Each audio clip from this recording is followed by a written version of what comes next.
call the planning and zoning meeting to order. Will everybody please stand for the pledge of allegiance? Pledge of allegiance to the flag of the United States of America and to the republic for which it stands, one nation, under God, indivisible, with liberty and justice for all. Roll call. Jay Swin. Here. Jeanette Lammy Holman. Here. Louis Box. Here. Will Smith. Here. Dave Clark. Here. Mark Denny. Here. Chris Ramos, I guess is absent. John Matthews. Here. And I'm present, Steve Rosenthal. We have 8 members present. Do I have a motion on last month's minutes? Here, sir. So moved. So move, Louis. Second. Where's Louis? Motion. Motion on the floor, second, to approve last month's meeting. Would have been March meeting. Any discussion? A roll call vote. Jay Swin. Present. Excuse me. Abstain. Abstain. Okay. Yeah. Jeanette Lammy Holman. Yes. Louis Box. Here. Will Smith. Yes. Dave Clark. Yes. Mark Denny. Yes. John Matthews. Yes. And I vote yes. Motion carries 8-0. Excuse me. Yeah, he voted. Abstained. Secretary report. Mr. Chairman, members of the Commission, we have one item on the administrative business tonight and also one item on the consent agenda. So when you approve the agenda, you'll be approving the consent item. That's all I have. Okay. And you had, did you mention the one on administrative business? Yes. Okay. Yeah, I see you. Oh, I'm sorry. Yeah. Okay, do I have a motion for the agenda? I move we approve the agenda. I'll second. Motion on the floor with a second to approve the agenda. I'm not ready for declarations, but I am going to mention that I do have an interest in the item that is on the consent agenda, the plat, so I'm going to abstain on the vote for the agenda. Again, we have a motion on the floor and a second to approve the agenda. Any discussion? None. Have roll call vote. Jay Swin. Yes. Jeanette Lamby Holman. Yes. Louis Box. Yes. Will Smith. Yes. Dave Clark. Yes. Mark Denny. Yes. John Matthews. Yes. And I abstain. You have 7 to 1 abstain, so it's approved.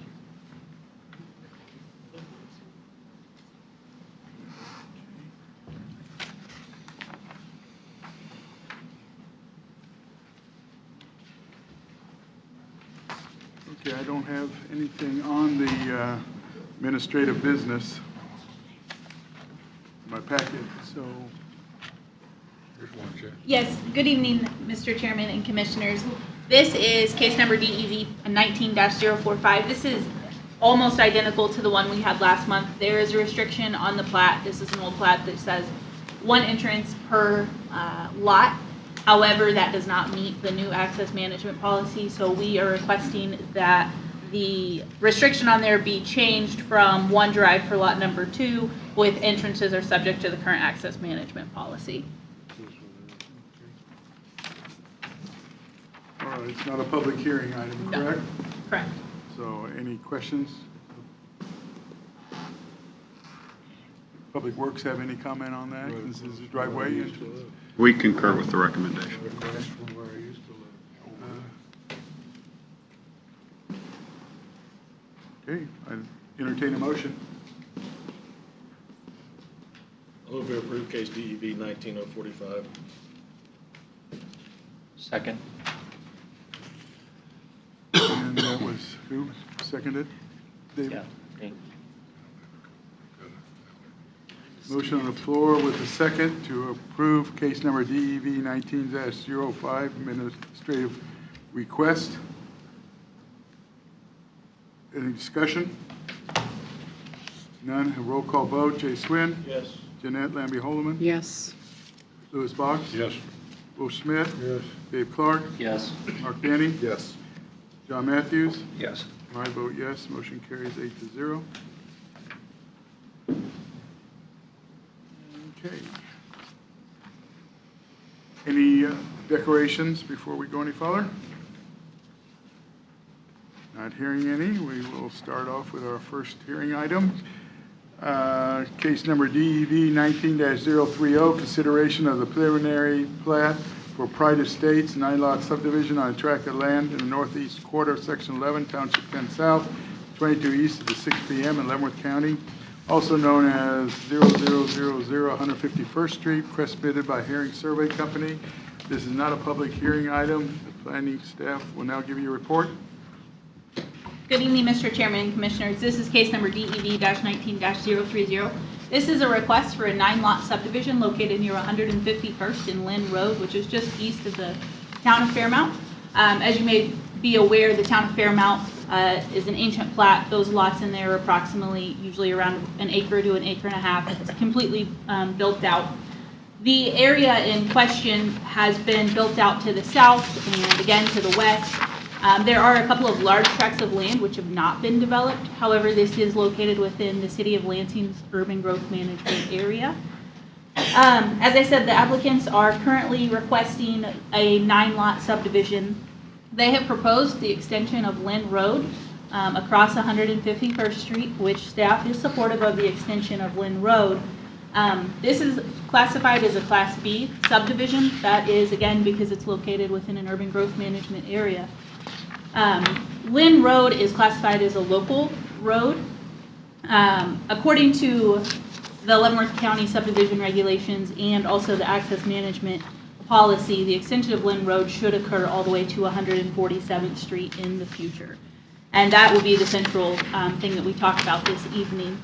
Again, as I said, this is a Class B subdivision. Therefore, they're required to meet more strict regulations than other subdivisions which are located in the more rural parts of the county. The applicants have proposed currently extending Lynn Road about 3/4 of the way through the property, but not extending it all the way to the eastern portion of the property.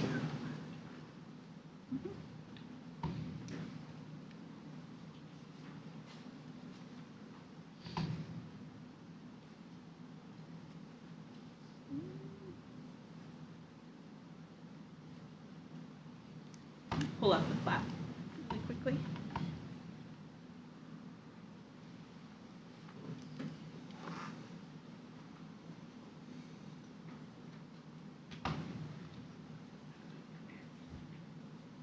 Sorry, that's going slow. We'll do it this way. So as you can see, they have proposed it to go about 3/4 of the way through the property. However, we have requested that, based upon policy, that road extend all the way through. And here in a second, I'm going to go through the reasons for that. In addition to the road, fire hydrants also need to be installed, as does street lighting. And again, I will go through that in just a moment. For a moment, though, I would like to concentrate on the extension of the road. First of all, I'd like to direct you to Article 50 of the minimum subdivision design standards and general requirements within Leavenworth County zoning and subdivision regulations, which clearly states the arrangements of streets in new subdivisions shall make provision for the continuation of the existing streets in adjoining subdivisions or their projection where adjoining property is not subdivided, which is the case here, insofar as they may be necessary for public requirements. Again, based upon the location of Lynn Road, we believe that this road should connect through. And the reason for that is in order to continue to meet the local road network, in order to build the local road network in Leavenworth County for the safe and effective flow of traffic. The applicants have indicated that the terrain is too steep in order to cross over this. We do not agree with that. Here are a couple of just cross sections showing there is a ditch. Nobody denies that there is a ditch, and there is a little bit of floodplain that would need to be crossed over. We build roads over ditches and through floodplains all the time. If we didn't, we would not have any roads. Staff does not believe that it is insurmountable to get across this area, especially, in our opinion, if the road were, you can see the yellow line. We're not saying to bring it straight across over here and come. We're saying to end the road in the subdivision in this general area, and then eventually it would connect down along this property line to 147th Street. Again, the reasoning for that is in order to continue with the local road network. I have a couple of slides up here that show some subdivisions that have been done in the county that have a more appropriate road network. You can see that here in Tanglewood Estates, we have multiple roads that have been built. Some of them go all the way through. There are some cul-de-sacs. Sometimes cul-de-sacs and terraces are necessary and appropriate. However, if we continue to build dead-end streets, we're never going to connect all of our roads. So here's an example of an appropriately laid out subdivision. Here's another one. Again, this has a couple of cul-de-sacs, but you can see over here, they built the road all the way to the end. The road was proposed to go all the way to the end of the subdivision. Now I'm going to show you some examples of subdivisions in Leavenworth County that do not meet today's current regulation and are not feasible for connecting through. This one is just a long dead-end cul-de-sac. Here's another long dead-end cul-de-sac. Here are a couple of long dead-end cul-de-sacs. Saddle Creek Estates. Again, there's one road that is proposed to go through, but then we brought all of these cul-de-sacs off of it instead of looping it back around to have a second area to come out of it. Stonegate subdivision, by the way, the purple, these are all vacant platted lots. We have over 150 platted lots in Leavenworth County that are vacant. Currently, that doesn't include non-platted lots, but again, this is a cul-de-sac to nowhere. Here's another example of cul-de-sacs to nowhere. And another. We have done this over and over again. We are not giving ourselves the ability to make future connections, which is why we are proposing, again, based upon policy, that in this subdivision that the road be built all the way to the end of the property line for that future road connectivity. One more. And then just to give you an example, the following are examples from Johnson County. The first is down near I-35 and 119th Street. So over here is I-35. This is 119th. This is from 1996. You can see that all of this is vacant, unplatted, not developed land in 1996. But if you'll watch, up here is Greenwood Street and down here is Greenwood Street. So as they developed over time, this is 2005, you can see that eventually this road connected through. That's what we're asking for. That's what we're proposing. This sort of development that makes sense and connects our roads, again, for the safe and effective flow of traffic. Again, this is located in the Lansing Urban Growth Management area. It's just off of 147th Street. It's between, it's just south of Dempsey. It makes sense that we would have another local road that is connecting roads in order to get our traffic moving in an east-south pattern. Here's another example. This is down near 151st and Plum. Again, 1996, there is very little development, relatively speaking, out here. However, as they developed, they made provisions to connect the road through. This is, we believe this is good planning. This is what we should be planning for. This is how we should be building subdivisions. We should not be putting in dead-end cul-de-sacs all over the county. Again, we believe that the extension of Glen Road is feasible to 147th Street. We're not asking the applicant to build it to 147th Street. We're just asking the developer build the road to the end of the property line so that when somebody else comes through or the county comes through and says it's time to make this connection, we don't have to go in and condemn land any more than we would have to. In addition, I stated fire hydrants are required. Earlier today, I put some more correspondence from Landell Water on your areas over there. They state that the water line needs to be brought through. That's a 6-inch water line, which is what is required. It will be feasible to fill up tankers. It will not be feasible to hook up hoses to these fire hydrants at this time. However, we are still requesting the installation of fire hydrants. Right now, the subdividers are proposing 9 lots. However, a number of those parcels,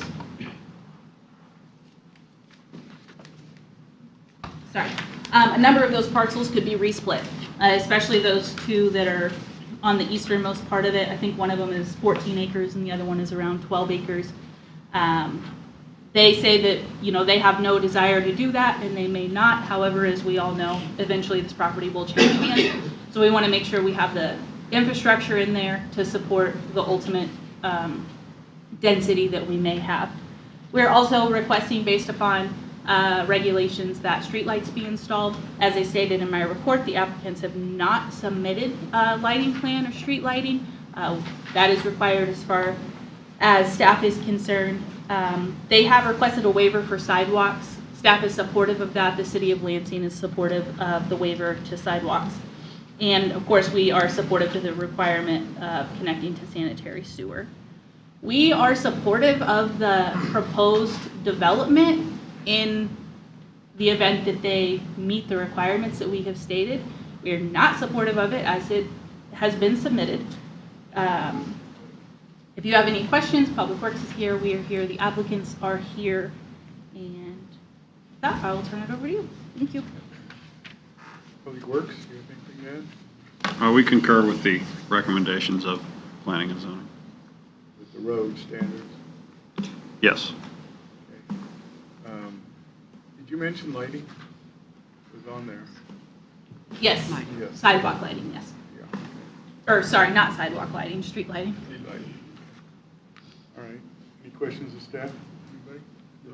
I have one question for Crystal, and I understand what you're saying, and it makes sense to me with the road going through, but do we have anything currently in our regulations stating that in the urban growth management area? Yeah, so this is a Class B subdivision, so as I stated, it is subject to Section 40 minimum design standards, which I put in your report. The arrangement of streets in new subdivision shall make provisions for the continuation of existing streets in adjoining subdivisions.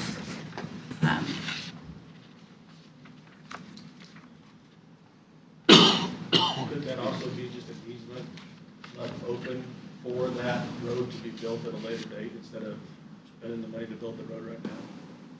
So who would build it at a later date is, so if it's, so would somebody else have to come in and then If the take county that? wants the road there, then the county would do it, I would think. Just like if the county wants a road somewhere else, they build it. Sure, so at this time, we are requesting that it go to the property line, because they are the ones who are developing this property. If we leave the right-of-way open, then we have to maintain it. So that's another challenge. Hey, that was my question too. So I doubt if they could just do it to that, but that does still make a right of way, so.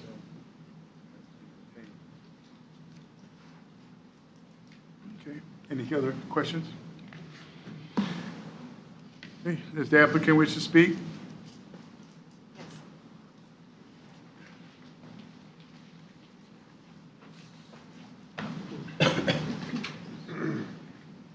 My name is Lori Van Fleet. I live at 17818 157th Street, or Terrace rather, in Basehor, Kansas. I come before you today, Commissioners. I appreciate your time. In reference to the proposal that is in front of you, the reason that we do not want to extend the road is simply because of cost. And then the other portion of it is obviously if we build that road the extension of the road, it won't service any additional lots. It'll basically be, no one will drive on it for years and years and years.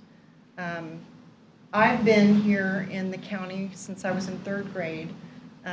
We are 1983 Lansing graduates, and the 4 of us would like to live in the same area as we retire. And that's really why this subdivision was developed. If the cost is a problem, we're all dividing up some of the costs. This isn't a profit-making situation. Then we can't afford extending the road twice as long. We also have an issue with the fact that the water for this particular property will have to be serviced from Dempsey, So we'll have to pay approximately $90,000 for the water line to get to the property. So we're hopeful that you understand that we're trying to support the county and build infrastructure, obviously, and live in the county as we retire, because we've been in the county for a long, long time. Lori's been here since kindergarten. Her family's been here over 200 years. I've been here since 3rd grade. Brenda's been here since 5th grade. Janet's been here since 8th grade. So those are the things that we think about, which obviously I know you don't get in a packet of information, but those are the things that we think about when it comes to something along these lines. We like to invest in our community, and we're willing to invest in our community, but it's cost prohibitive for us to do it by extending the road and not servicing any additional lots. So I appreciate your time. I have a And if question. you have any questions, yes. Yes, when you did the pre-plat meeting with the staff, did they tell you those requirements before you started? Well, Mr. Herring would probably be the one to answer that question specifically, because he actually, to my knowledge, met with Mr. Lugent and maybe some of the other staff. We thought we were trying to work within the parameters of what was required with the distance the road was going to be established in order to service the current lots. But I wasn't aware until we met the other day that they would want us to extend that road through the property. So that's why we didn't know that until just a few weeks ago. So. Any other questions, the applicant? Okay. Anything else? We would have to abandon the project, just to understand. We wouldn't be able to develop a piece of ground. So all right, thank you so much. Any additional information? Or, Nothing at this time. Joe, did you want to add something? Oh, definitely. Thank you. We'll let you speak. Thank you so much. Joe Herring, Herring Surveying. Thank you for letting me have this time up here. First off, we'll talk about the road. Lori kind of touched on that. It is currently only proposed for halfway through the property.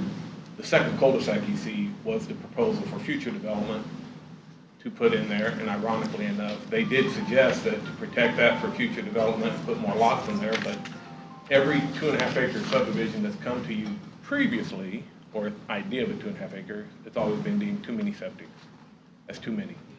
So we shortened it. You had another plat come in front of you, Don Wilming. The road was too long. So we weren't going to build a long road. Let's keep it short. I did meet with Dave Lujan.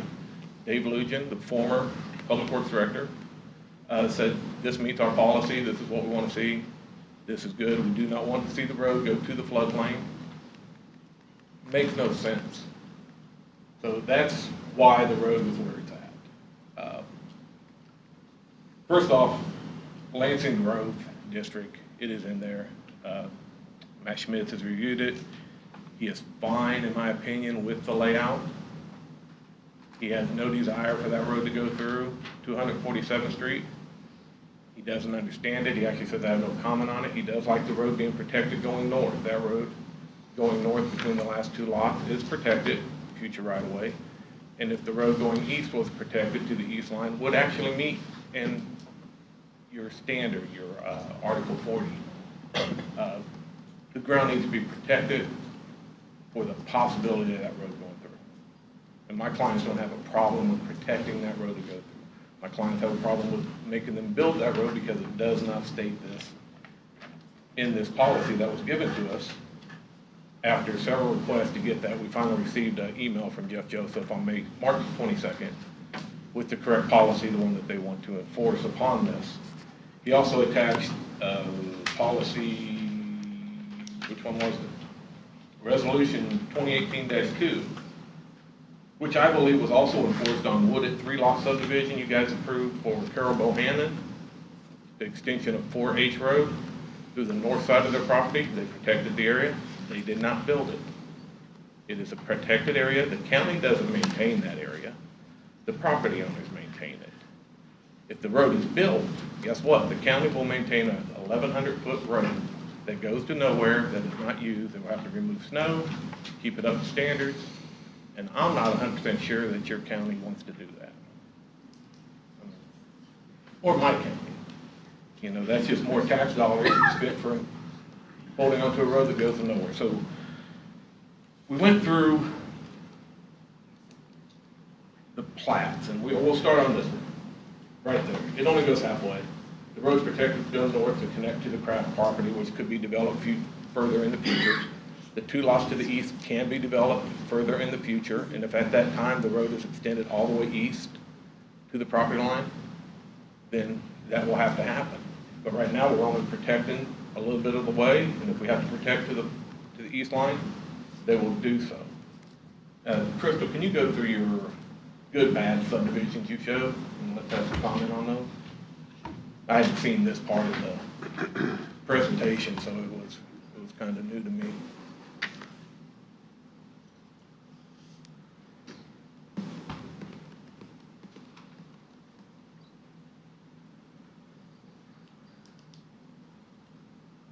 Yeah, we'll start right there with Tanglewood. What are the size of those lots? 1.5 acres or so. 1.5 acres. Are they on septic?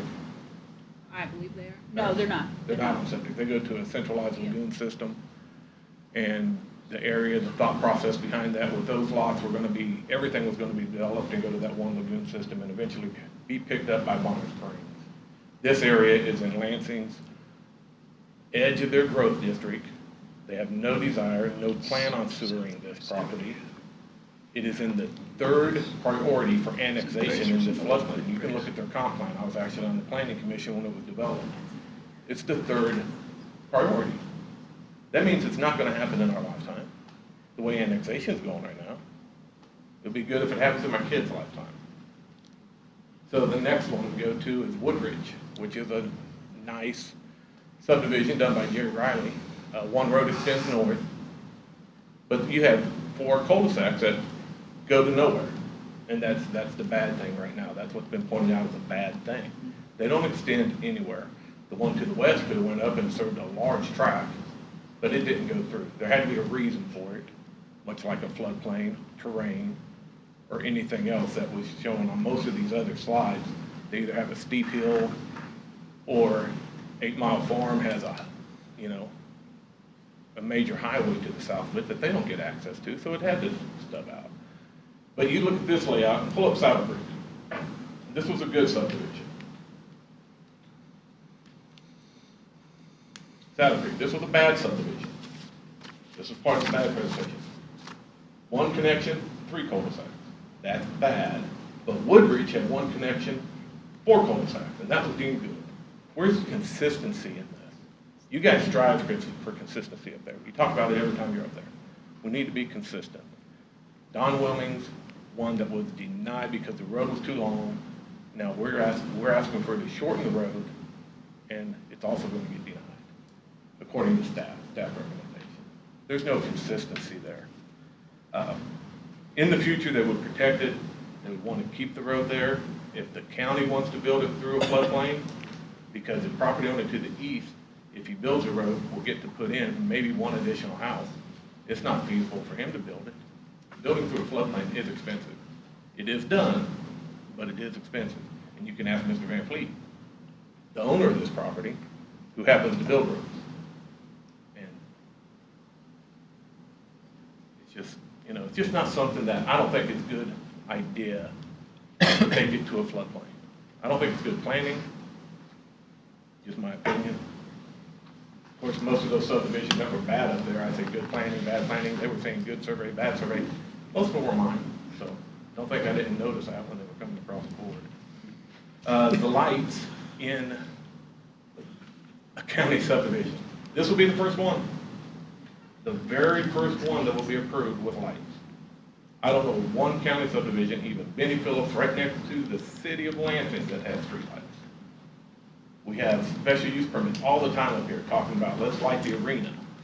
Well, that's going to affect the nature of the community. How many looms are they? Will the neighbors get to see it after dark? Do they have to shut the lights off at a certain time? Who's going to maintain these lights?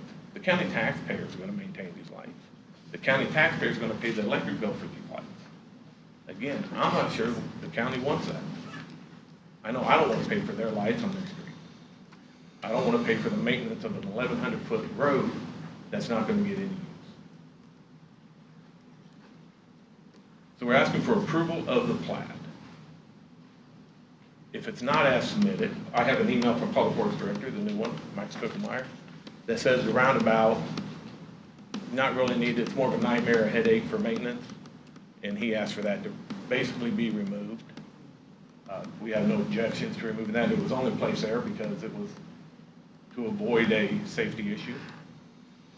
I don't think that removing it creates a non-safe situation. So we're asking for approval of the plat with the cul-de-sac built halfway through. And if it's the wishes of this staff to protect the area to the east for the future of a road to go through, my clients are willing to go to the next level with that suggestion. It says the arrangement of streets and new subdivisions shall make the provision for the continuation of existing streets. Shall make the provision. It does not say has to build it, construct it. It says shall make the provision. It's going to provide an easement for that to go through if and when that happens. So we're asking for your approval of the plat again with the protection of the roads as what you see fit. Thank you. Is there any other information to be presented? Nothing at this time. Sorry, I have a couple of things. I'm sorry, Crystal does. Yeah, I just want to clarify a couple of things if you mean. 1 second here. I think Mr. Herring is maybe confusing the two policies. We talked about the he talked about the wooded 3 estates. The reason that the applicants, the developers of that, were not required to build the road is because they weren't building a road. They weren't extending a road. So based upon Access Management Policy 2018-2, it is simply to protect it, which that north road that he has proposed protecting, we have been supportive of that all along. We've never asked for that to be built. The reason we're asking for Lynn Road to be built is because they are building a road. Again, and then he said that perhaps they would plat it again in the future, the eastern portion of the property. We suggested that they do phase 1 and phase 2, which would have eliminated some of these issues, but the fact that they're proposing the cul-de-sac to go farther east and be protected leads staff to believe that the plan is to indeed divide that property at some point in time. So I just want to clarify, Wooded 3 did not need to build a road based upon the policy. We never asked for that because it was not required in any way, and we are not requesting that north road be built at this time either. Those are two separate issues, and that's all I have. The clients were addressed and asked if they could put this in phases. We said, sure, we'll do phase 1, stop the cul-de-sac right where it's at. 2 big lots to the east, that's phase 1. Phase 2 will show it how we develop it. But they said they could not build on the 2 big lots. Well, that defeats the purpose. They said, you just cannot. We're not going to allow you to build on those 2 lots. You're going to have to build the road all the way through if you want to build on those 2 lots. And that's just a requirement that just seems to stretch the thought process here. And I didn't even get it since we opened back up. The Johnson County subdivision should not even be here. Those are high-density sewered properties. This does not fit the bill. This is not high-density sewered areas. It's not now, won't be anytime in the near future.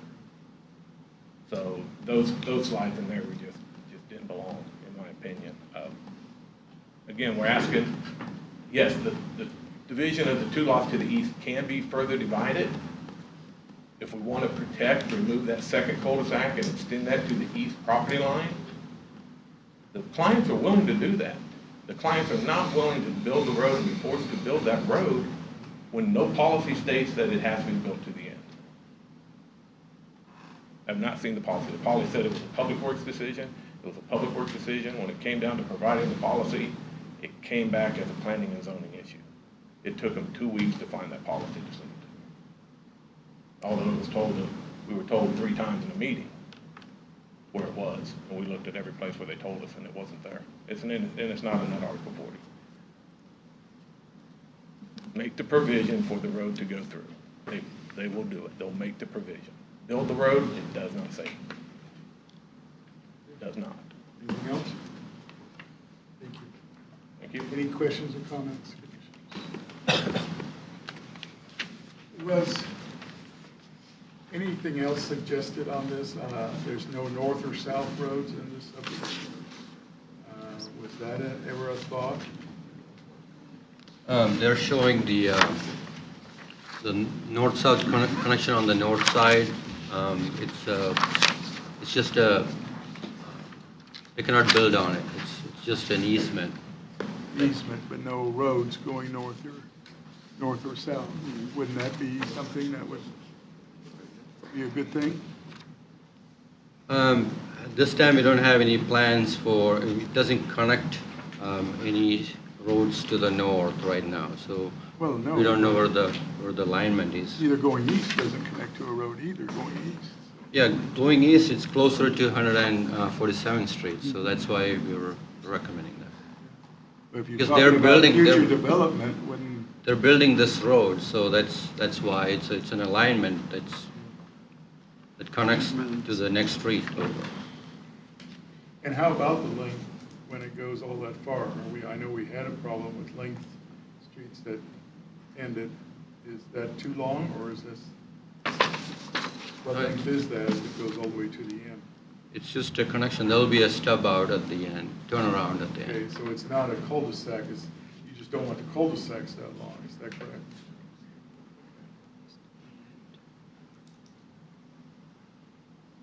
Crystal, would you be able to pull up that slide?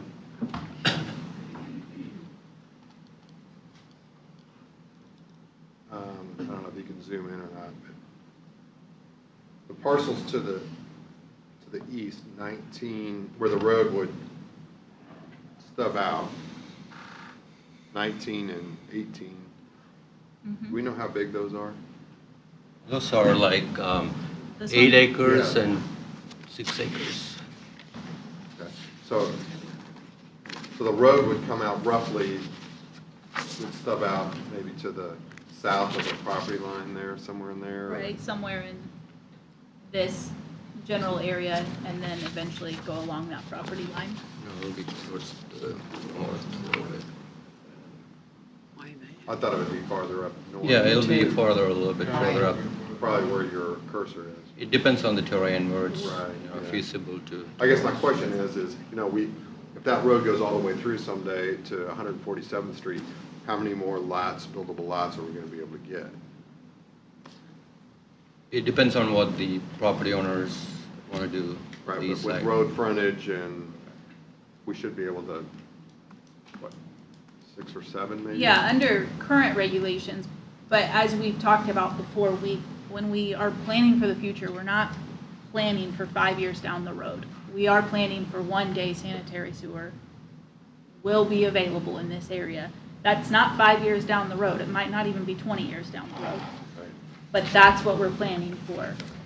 Sometimes this is a slow-moving process. Right, but I'm just saying, if they wanted to be really nice and spring for it and bought that land and wanted to go all the way to 147th Street, more than likely, it's just gonna be Right. 6 or 7 lots. Yeah, currently you're not Lots. going to get Right. very many lots out of Right. that, no. Okay. Mr. Chairman, I have a quick question. So the lots on 147th, 2019 and 18.2, are they owned by someone else then? Yes. Yeah, there are houses Yeah, on them, different ownership, there are houses on them, and lots of floodplain. but 18 and 18.2, that's owned by one owner. So show me again where the road is going to come onto 147th. Your proposal. Probably come out I need right to look about at here. Well, It would just come to the property line, it wouldn't go all the way. Yeah, Right. either the south property line or the north property line. We don't know the alignment yet until, the engineers look at it.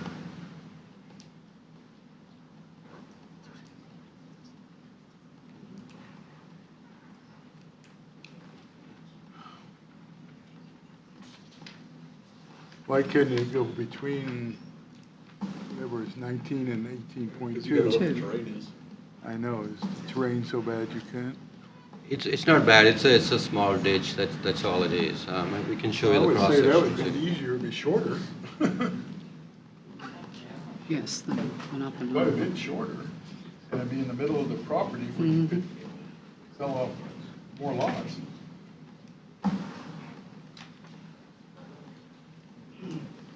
Crystal, do you have a map that shows the floodplain? Would you like me to pull up? Yeah, you Mr. can Chairman. pull up the one with the floodplain. Those two are definitely totally in it. I don't know how a house Yeah, was there's even built no, there. nobody disputes that. I don't know how a house was even built there. Well, that was, Many years ago. that was a long time ago. Poor planning, right?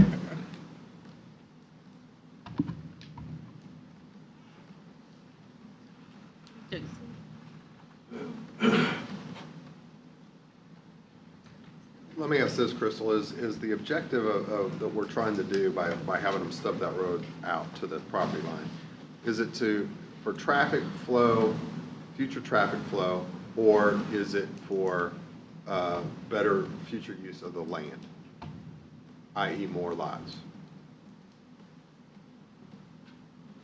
I believe at this point, we're looking at it from traffic flow. Again, nobody disputes that you could not get very many lots in that area at this time under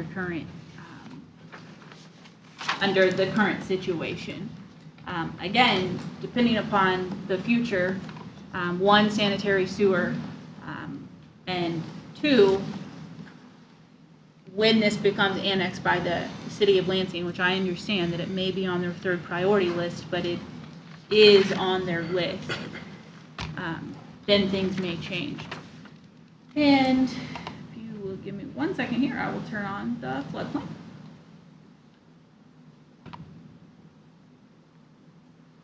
Which, when it comes on, you will see that 147th Street is built right through that floodplain. This is what I was talking about earlier when we were talking about the most feasible way for it to come across. Obviously, we want to impact the least amount of the floodplain as possible, and there are areas within there that there is substantially less floodplain and the ditch is substantially less steep. That would need to be looked at closer once those plans came in. We can't make a definitive decision on that right now, but again, I mean, I can scroll out and we can look at all of the places we built roads through floodplain. Again, if we didn't, we wouldn't have connecting roads.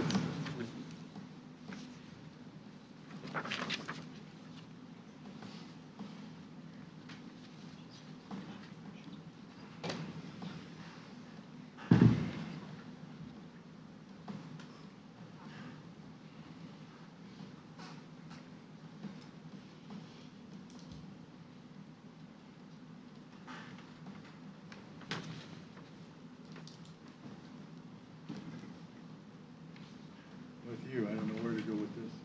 I'll make a motion. You ready? Yeah, go for it. Before you do, Jay, I have one more question too, because if you don't mind. The lighting, so talk about the lighting. Yeah, so Mr. Herring is correct. There aren't any subdivisions out in the county that have lighting. However, we have not had a subdivision come through that was an original subdivision. We have had a couple of phases which were approved, but the preliminary plat was already approved, that have come through in the last 10 years or so. But we haven't had any subdivisions that are more than 2 or 3 lots coming through. In reference to, you know, the special use permits and such, oftentimes on those, we are talking about areas that are out in the very rural part of the county. The horse arena that he was referencing, that's in a very rural part of the county. We don't want bright lights out in the most rural parts of the county. However, if you are going to build subdivisions, it's necessary for safety to have lighting. If we are going to go forward and approve subdivisions out in the county, they need to be done the right way. Again, it's part of the regulations. I mean, that's part of the design standards for subdivisions. So if, I went to the standards today and I saw everything you said, we're talking about is definitely marked in there clear as can be. yeah, I mean, if we are doing subdivisions, we have to abide by the regulations, or we have to take it out of the Fire regulations. hydrants were in there, so I looked just especially for that reason, just to make sure that I was 100% certain that they were in there. And Yeah, all our recommendations are based on the subdivision regulations and also the local road policies, so. A good question, though, is who does maintain those lights? Well, usually in subdivisions, they have homes associations They take care of some of the, Not in the county that I'm going to. that's what I'm saying. I mean, we're not equipped with all these, big lot subdivisions or 9 lot, 10 lot subdivisions. Unless they meet all the regulations, it's going to be hard to support it. I mean, if you are doing subdivisions, you have to abide by all the regulations. Otherwise, what's the use? David, I appreciate you being here. Do you have any input on this? Or Not at this time. any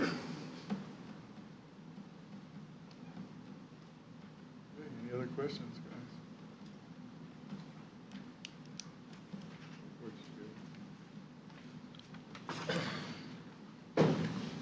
I'm going to make a motion that we approve case DEV 19030,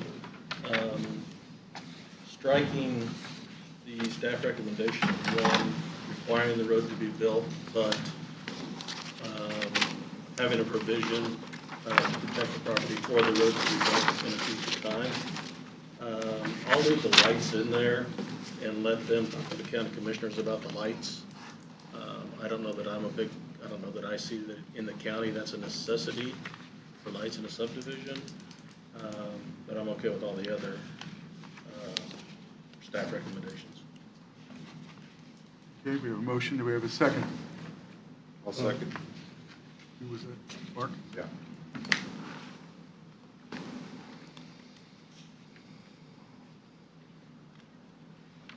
Okay, so you're leaving the lights in, fire hydrants, of course, you're leaving in just the road, and instead of it being built, it just has to be dedicated on the plat and built as far as they need at this time, Yeah.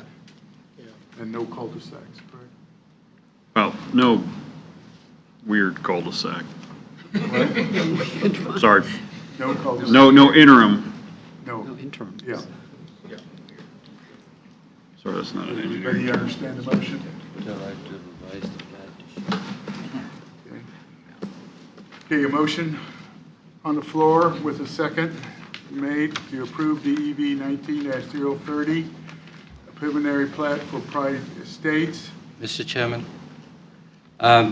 actually, even if you strike number 1, there will be a change in the preliminary plat, so they have to make that change and come back to the Planning Commission, and then it'll go to the Board of County Commission. I guess they would have to review the plat, because it doesn't show any road now. So it's cul-de-sacs. So if you give us direction, then, we can make that change and come back to the Planning Commission. So you This would is- rather see it tabled, or? Yes, and you have to give us direction on which way you're going with it. Well, this is just preliminary. So Correct. couldn't they come back the next time with a preliminary and final together, or no? No, it has to go to the board with the actual recommendation by the Planning Commission. For the preliminary? For the preliminary? If you're making a change, you have to show that change. I guess we can't approve a plat that doesn't have it on there, what we're wanting to approve. Do we have Joe talk? Give them a couple minutes if you want to. Won't do take it that quick. long, thank you. Okay, Preliminary plats by nature are preliminary. yeah. I mean, they're not set in stone. We still have to do road plans, we have to do a drainage plan. If the county commissioner said we need lighting, we have to do a lighting plan. But this is a layout of This is the a actual, preliminary, the general layout of this plat will not change. The overall layout will not change a bit. The only thing we're gonna do is add an easement to appease staff and the commission and protect an area. That's all we're gonna do. We're not changing the layout of the preliminary plat. I agree with what, I think Mark said. The preliminary plat shouldn't have to come back in front of you at all. Where the protection should go should be from staff direction. And the final plat should go to the Board of County Commissioners with the improvement plans. Just my opinion. Thank you. Okay, David, I'm going to ask you to get involved now. Is that true? I think in order to process this, both to give staff time, but also to be fair to the developer, proposed developer, because time is important to them, that it could be with guidance, staff and the surveyor could prepare those plans in the form of a final plat. As long as the layout, the general layout of the plat appears to be fixed, it's an issue of having the dedicated but unopened right-of-way shown on the final plat. And I think the service, and the reference service plans for the street lights and fire hydrants.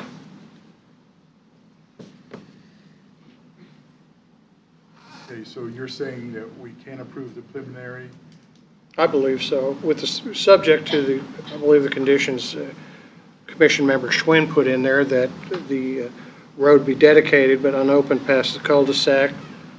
Public Works comments with respect to the configuration of the cul-de-sac, and the staff recommendation with respect to street lights and fire hydrants be followed. Okay, that's the motion on the floor. And second, is there any further discussion? Did everybody understand the motion? Good motion. Okay. Roll call vote. Jay Swin. Yes. Jeanette Lamby Holman. Yes. Louis Box. Yes. Wolf Schmidt. Yes. David Clark. Yes. Mark Denny. Yes. John Matthews. No, And the reason? I believe we need to follow the guidelines that our staff has went to the trouble to get passed to control how things are done out in the county. And we can't just change them all the time, because then they're ineffective. And I'm going to vote yes. I have mixed emotions about it for just what John said, but I think in this case it might be warranted because of the floodplain that would have to go through to get there. Otherwise, I would not be in favor of it, but I think having to go through that is going to be a long time coming, if ever. So the motion does carry 1, 2, 3, 4, 5, 7 to 1. The Board of County Commissioners will consider this item at 9 a.m. on May 1st, 2019 at the Leavenworth County Courthouse. So it's going to be, Can I speak to that? So, excuse me, Can I have one more second? we've already voted. I know, but do the preliminary plat, does it go to the board? Yeah. I didn't know, I thought they only see final. And since it's not a public hearing, it doesn't need 14 days of publication, can we up it? It needs to go to the board, because this is a different, your staff is recommending a different thing, and the planning commission is recommending a different thing, so it needs to go to the board, Well, I make would that think you final. want to adjust your preliminary to show what we agreed to. Was gonna do it on the final, that was what the agreement was, but it's not a public hearing, it doesn't need publication. Can we go next Wednesday? Well, you're going to have to work that up with them. Okay. Mr. Chairman, that means we don't get the final plat back? Yeah, we No, no, still we get get the it. final plat. Yeah, it'll come back. Yeah, we still get the final plat. Yeah. Just to get, yeah, okay. Yeah. I was thinking, gosh, if it's going to the. Okay, case number DEV 19-017. Consideration application for special use permit for contractor's yard and eagle excavation on a tract of land located in the southeast quarter of section 6, township 9 south, range 21 east to 6 p.m., Leavenworth County, Kansas. Request submitted by Kelly Angel. Staff report.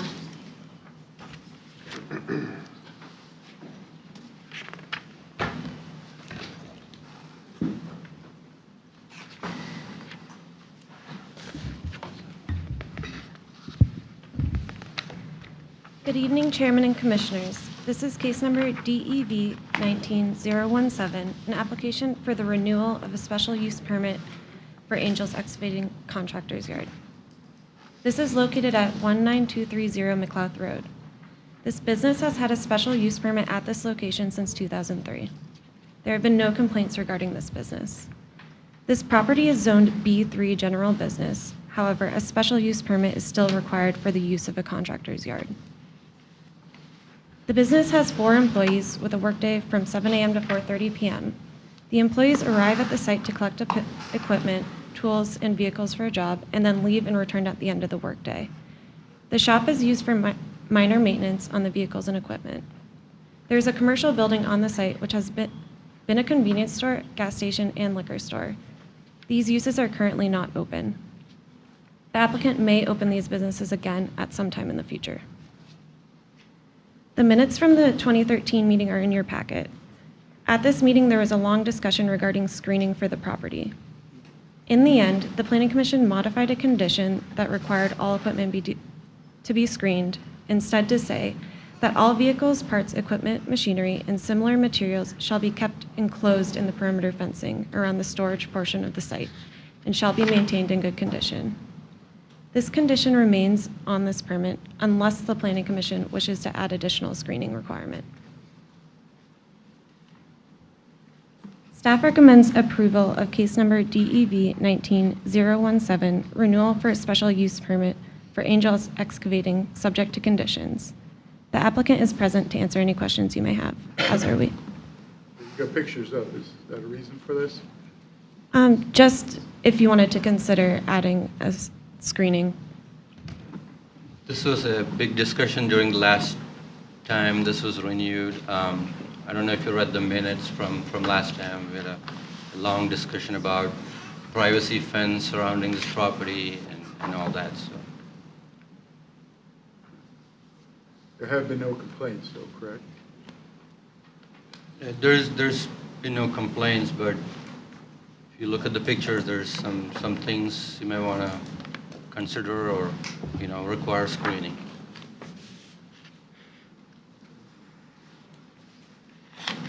Public Works, do you have any comment on this? We don't have any exceptions on this one. All right, any questions of staff, anybody? Can you put up these plans? Now that we're in public hearing items, except for the applicant, we're going to limit everybody to 3 minutes because we have a lot of items on the agenda, and I know we want to give everybody a chance to talk, and we do have time limits being here. So just want to make sure everybody understands that going in. Upon opening the public comment portion of this hearing, those of you who wish to speak either for or against this item upon recognition, give your name and address each time you begin to speak. This is necessary since the public hearing is being recorded. The public comment portion of this hearing is now open. Will the applicant please come forward? The applicant here?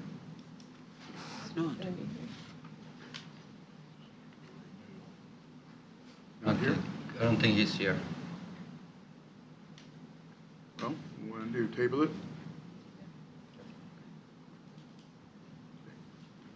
Do we need a motion to table? Make a motion to table. Second?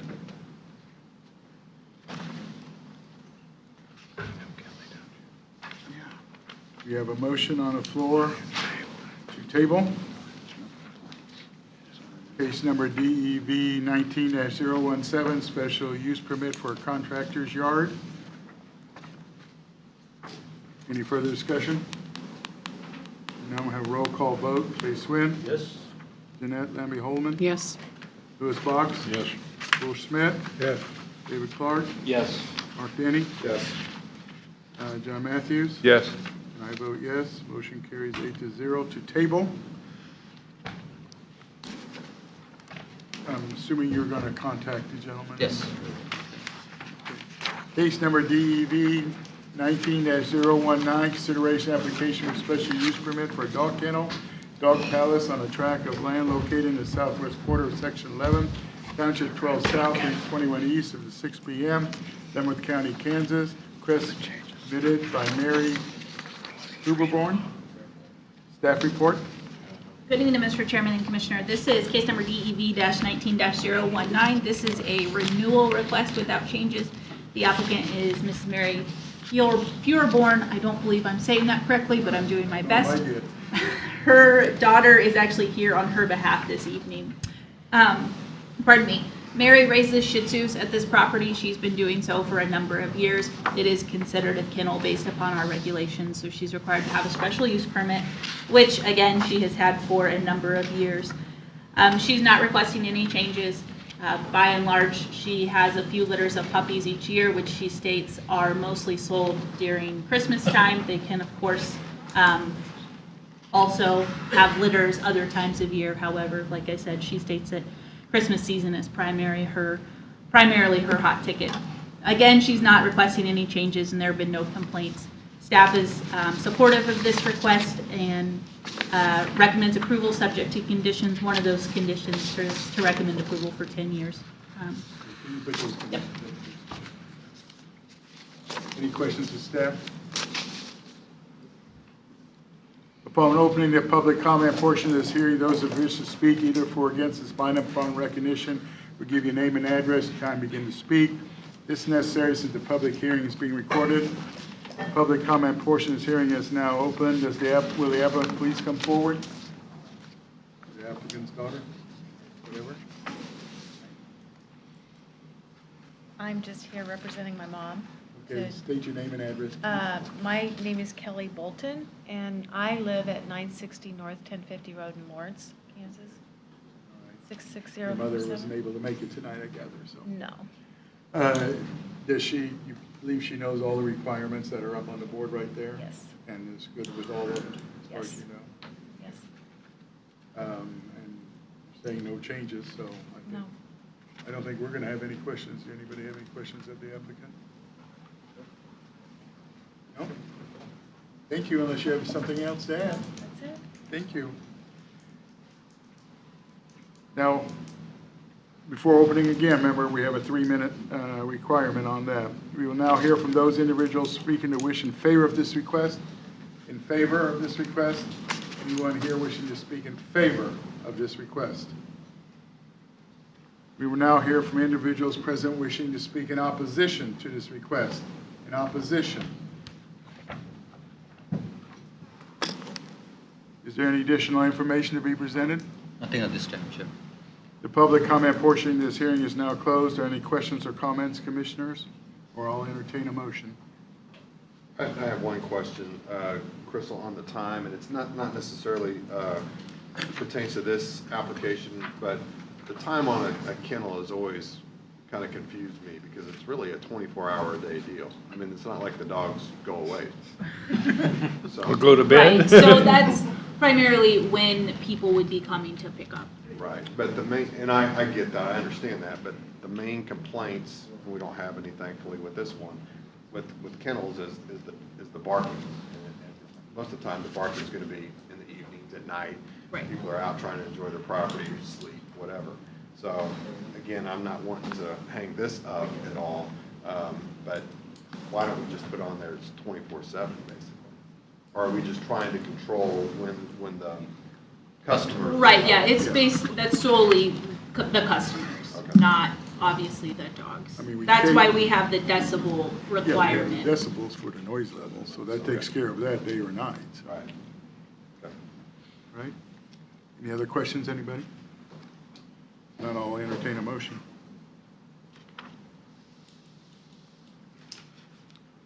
I make a motion that we approve DEV-19-019 with staff recommendations. I'll second. We already have one. All right, He beat you. Wolf is on the ball. all righty. Okay, we have a motion on the floor with a second to approve case number DEV 19019, special use permit for a dog kennel, Dog Palace, with staff recommendations 1 through 11. Any further discussion? Have a roll call vote. Jay Swin, Yes. Jeanette Lambie Holdeman, Yes, Louis Boggs, Yes. Will Smith, Yes. Dave Clark, Yes. Mark Denny, Yes. John Matthews, Yes. and I vote yes. Motion carries 8-0. The Board of County Commissioners will consider this item on May 1st at 9 a.m. at the Leavenworth County Courthouse. Any person wishing to file a protest petition must contact the Planning and Zoning Office. Protest petitions must be filed with Leavenworth County in 2 weeks of this meeting. To be valid, the protest petitions must be signed by owners 20% in the land narrowification area. That's May 1st, 9 a.m., same place. You might let your mother know she should be here for Can that. I represent her by myself? Yeah, sure. Yes. sure. So someone's here for questions. Okay. Case number DEV 19020, it's consideration application special use permit for cellular communication tower on a tract of land located in the northeast quarter of Section 19, Township 11 South, Range 22 east of the 6 p.m. in Leavenworth County, Kansas. Request submitted by Network Real Estate, also known as 17775 182nd Street. Staff report. This is case number DEV 19020, the request for a special use permit for a 155-foot monopole communication tower at 17775 182nd Street. This request was submitted by Network Real Estate. This tower has met all of the requirements for towers in Article 19, Table of Uses in the Leavenworth County Zoning and Subdivision Regulations listed in the staff report. Staff recommends approval of case number DEV 19020, special use permit for the 155-foot monopole communication tower, subject to conditions. The applicant is present to answer any questions you may have, as are we. Public Works, you have anything? No. Okay. Any questions of staff before we continue? Upon opening the public comment portion of this hearing, those of you who wish to speak either for or against this item upon recognition will give your name and address each time you get to speak. This is necessary since the public hearing is being recorded. The public comment portion is now open. Will the applicant please come forward?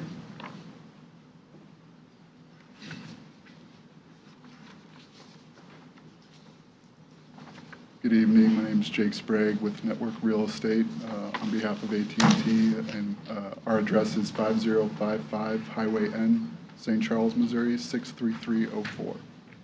Okay. You have anything to add? No, the staff report was very thorough. The only edit I would make is they said that staff our service techs would be out there up to 4 times a month. That'd be more like 4 times a year, about once a quarter. But other than that. Can you put up the requirements? Have you seen the requirements? There's 15 of them, looks like? Yes, I have. Okay. And go ahead. Have any questions on any of them? No, I do not. Understand them all? I'm sure you've been down this road before. Yes, sir. Okay, you have anything to add? I do Any not. questions of the applicant? Okay, thank you, sir. Thank you. We'll now hear from those individuals present wishing to speak in favor of this request. Anyone here wishing to speak in favor of this request? You will now hear from individuals wishing to speak in opposition to this request. Anyone here wishing to speak in opposition? Please come up if you wanted to speak in opposition. Remember, you're on a 3-minute time frame, and please state your name and address, and the 3 minutes will start after you give your name and address. Hello, thank you for giving me the opportunity. My name is Linda Sufert. I live at 17291 182nd Street. And obviously, cell phone towers, the impact of them doesn't stop at a property line. And my concern, having lived on at our address for 42 years, I think there's enough cell phone towers close. I can see through. I can see 3 from my house, and enough's enough. That addresses the aesthetics, but I'm concerned as I've heard about this proposal. Check the internet, and it seems like that you can find support for there's no issues with cell phone towers, and you can also find indications of research that say it looks like we may suffer some consequences from having had them. And so I'm concerned about whether or not we have properly addressed any health effects on people or on the environment. There's some issues about the lights. There's issues about the noise. not that you and I could necessarily hear it. And there's issues about radiation.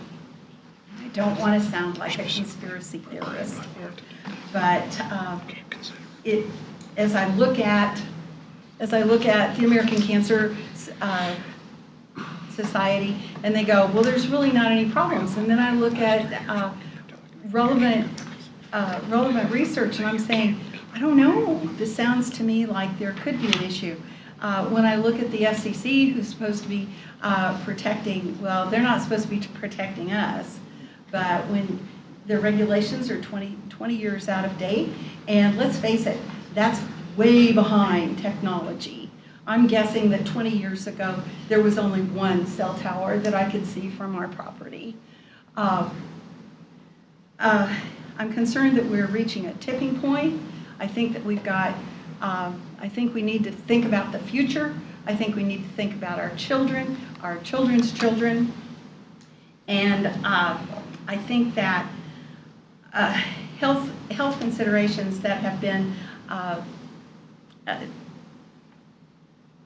said that there's a possibility, okay? Ringing in the ears, insomnia, and sleep disturbances, headaches, fatigue, cognitive disturbance, and irritability and stress. Fiber optics, folks. Go to fiber optics. No more towers. And property values drop. And that I found research. Thank you, ma'am. Anyone else wishing to speak in opposition?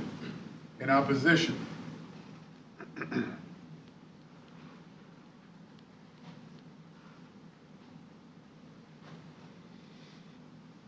My name is Louis Sifford. I live at 17291 182nd Street. We own the land just south of where this cell tower is proposed. I guess one question I've got is I didn't see where it was located on the property. Maybe I just missed it. Maybe I didn't see it. I don't know. The map again. But the reasons I see where it's at. Okay, okay, yeah. The opposition I have to it, a couple of things. If I was in favor of it, I would already have one out there because I turned down the opportunity for one about 2 years ago. I think they're unsightly. I think they reduce property values. I have some concerns about what happens to this thing in a few years or maybe some decades of what happens to it as far as the demolition of it, when it's left, those sort of things. Along with the concerns that my wife had, the radiation from them, the possible radiation, it may not, it may also, and once they're there, it's too late to stop them. I strongly think that cell tower really needs to be somewhere else and not there. In 155 foot, that's a long ways up there. You're going to see that thing a long ways. There's times that I see one over by Baser that the strobe light flashes out across our land.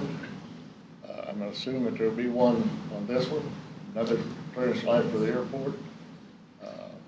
And it's a lot closer. It'll be a lot brighter. Thank you. Thank you, sir. Is anyone else wishing to speak in opposition? In opposition?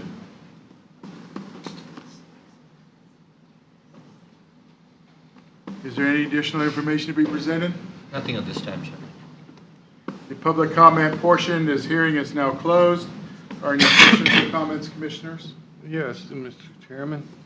I believe I was on this group when we approved the first cell tower to be done. It was built by Sprint and went with co-location later. I also know that cell towers have to be in line of sight to be effective, which does influence where they are built to. And I don't believe we've had any real complaints about anybody's cell tower from falling over or any type of interference. And I fully recommend and make a motion that we approve DEV 19-020. I'll second that.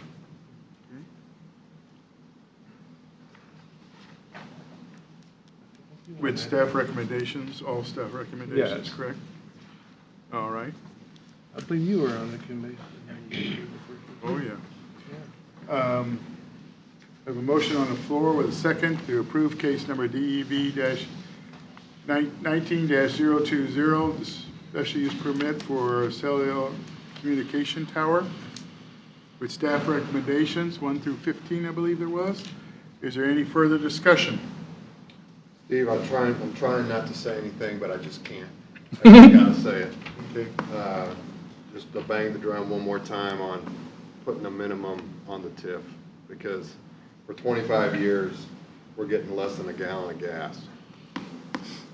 Just doesn't seem right. Based on the number of trips. I sat here and told myself I wasn't gonna say anything, but I can't help myself. So, Can't that's all help I'm you, gonna no say. opinion, Mark. We need a minimum. Mr. Chairman, Yes, sir. I have to join the commissioner with respect to having to say something. I would just like to reiterate what I stated in my memo, is that I think everybody has natural sympathy for the Seuferts. I really don't know anybody who gets out of bed in the morning hoping they'll see a cell tower outside their window. But unfortunately for this planning commission and for the Board of County Commissioners, federal law has been changed to the extent that you have almost no discretion when these applications come before you. We're specifically prohibited from considering any potential radiation damage. We cannot consider aesthetics unless the most extreme example. So I would just like it known that this is not a matter where this commission or the county commission is insensitive to the concerns that you heard from citizens today. But thanks to our friends, our local representatives in Washington, D.C., you really can't, your hands are tied. And I'd just like to make that clear. It's not an issue of local decision not to be able to consider these things. We're constrained by law. And I know we've approved some of them that never got built, so who knows? Maybe this one won't be either, but like you say, our hands are pretty much tied. Anyway, we have a motion on the floor with a second. Any further discussion?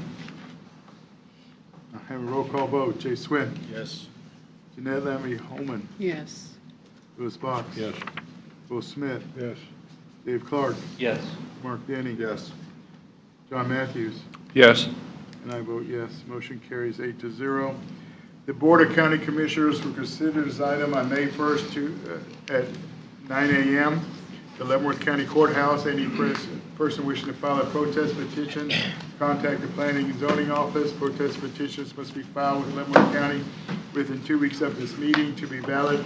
Protest petitions must be signed by owners of 20% of the land area notification area.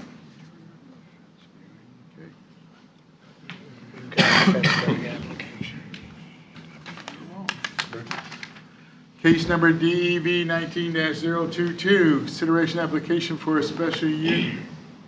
Wait a minute. That's the same one. Nature Fund. Yeah. Had two of them here.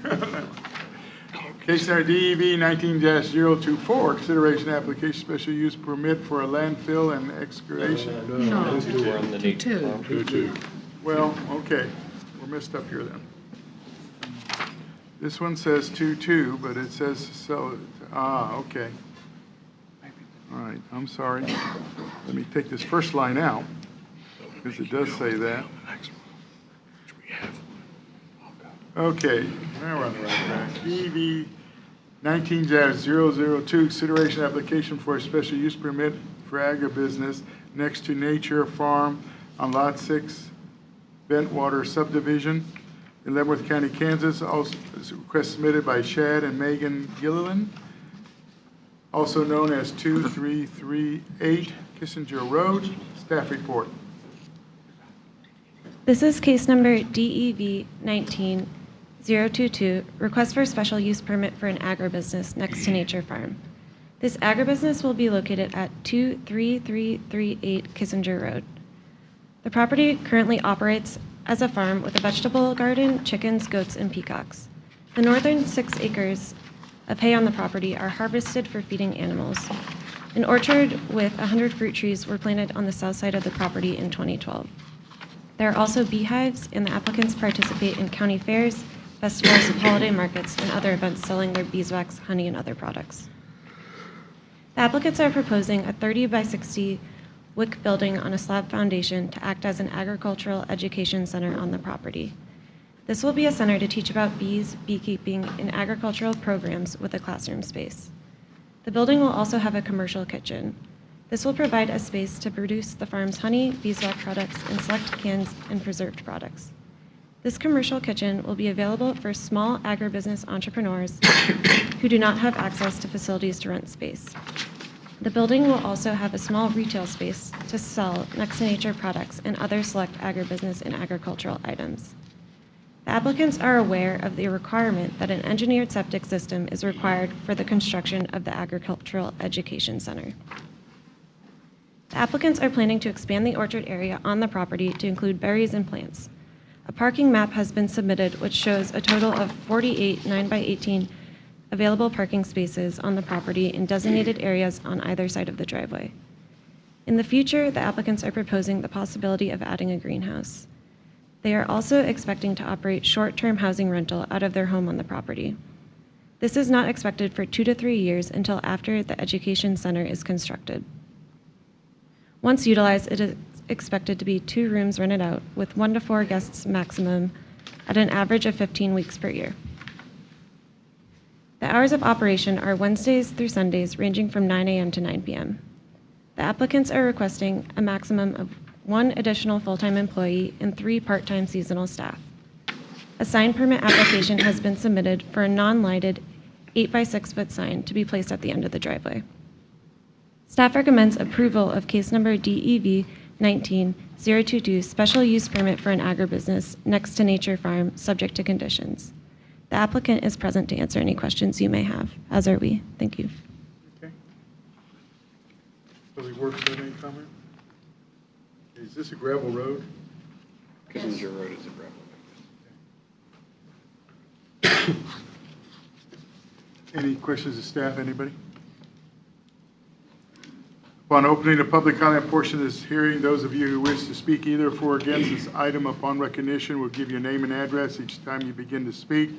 This is necessary since the public hearing is being recorded. The public comment portion of the hearing is now open. Will the applicant please come forward?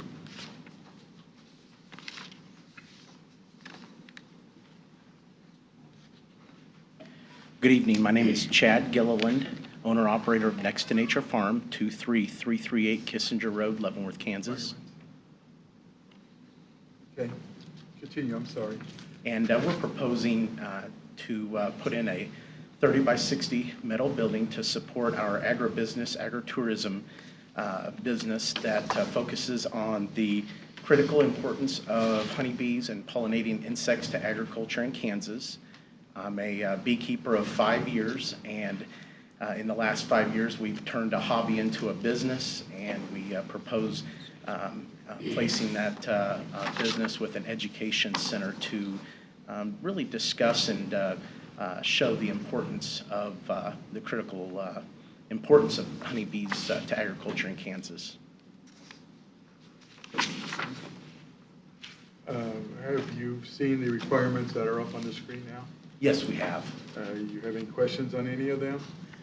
No, we don't. There was just one item where the most recent correspondence via email, there was an item number 10 that no signage is allowed in the right-of-way. No signage is requested with the SUP. In the SUP, we actually did mention a sign, and it was mentioned at the forefront of the introduction. So I just wanted to reiterate that there is a request for a small unlighted sign. Okay, it has to be out of the right-of-way. Correct. That's the main part of that. Correct. Okay. All right, and nothing else? No, sir. Okay. Any questions of the applicant? I see you listed all the registered agribusinesses, agritourism businesses in Northeast Kansas. Are you guys registered with the state? We are registering. We've already talked to them and had discussions with them, and they said go ahead and wait until you've got your SUP and you're in process. So we have talked to Sue Stringer. Something that is unique to this project that I think that I'd like, I'm sorry, Megan Gilliland, co-applicant, 2338 Kissinger Road.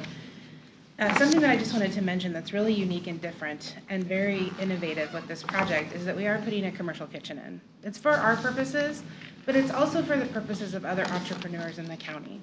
We're looking for small entrepreneurs who maybe don't have the ability to purchase their own commercial kitchen or to provide their own commercial kitchen and be able to grow their business. This is something that's lacking in Leavenworth County. Atchison has one that was heavily subsidized through the Glacial Hills Conservation District. And Leavenworth County, or Douglas County, heavily subsidizes their culinary commons at their fairgrounds. So we believe this is something that is not just to grow our business, but just to be supportive of agribusiness and agritourism in the county. All right, any other questions of the applicant? Okay, thank you. We will now hear from individuals present wishing to speak in favor of this request. Anyone here wishing to speak in favor? Hi, my name is Lisa Hack. I live at 23028 227th Street. I'm an economic developer at Leavenworth County Development Corporation.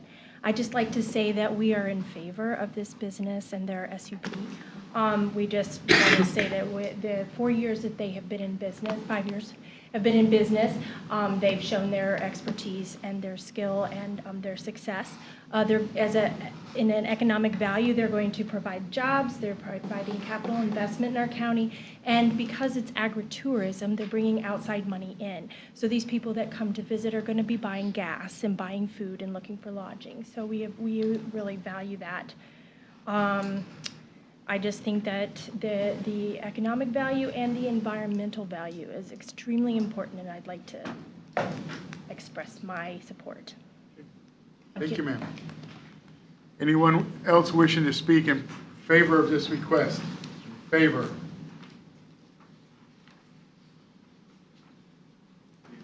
My name is Stephen Pickett. I live at 23120 Kissinger Road. It's approximately a quarter mile east of the Gilliland's property. I'm in favor of this because I've been buying their honey and eggs for around 5 years. Their products are top-notch. I'm impressed with the progress that they have made in taking basically nothing and making it into something. And I'm in favor of this. So that's all I have to say. Thank you. Thank you, sir. Now, any other individuals present wishing to speak in favor of this request? Anyone else wishing to speak in favor of this request? We'll now hear from individuals present wishing to speak in opposition to this request. In opposition.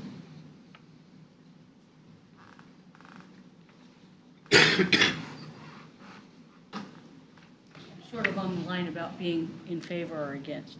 My name's Michelle Schleight, 23352 Kissinger Road. I live to the west of the property. I like the idea of the beekeeping. I like the idea of planting stuff that's good for bees. My parents did bees on the next road south for a long time. I have a problem with putting in whatever the number of parking spaces is. I have a problem with that much traffic. We have a gravel road, lots of dust. I eat dust. I leave my windows open all the time. I just have a problem with the volume of traffic we're talking about. And I like the idea of a kitchen being available for small activities. I think that's a very good use of other people helping other people. But I have a problem with running a business where you're having a lot of traffic in it. And that's just my concern with traffic, because it's a quiet road. The road is kinky at the other end, and we don't have through traffic. That's why we live out there, because we like it and it's quiet. Thank you. Thank you. Anyone else wishing to speak in opposition to this request? In opposition? Is there any additional information to be presented? Nothing more to add.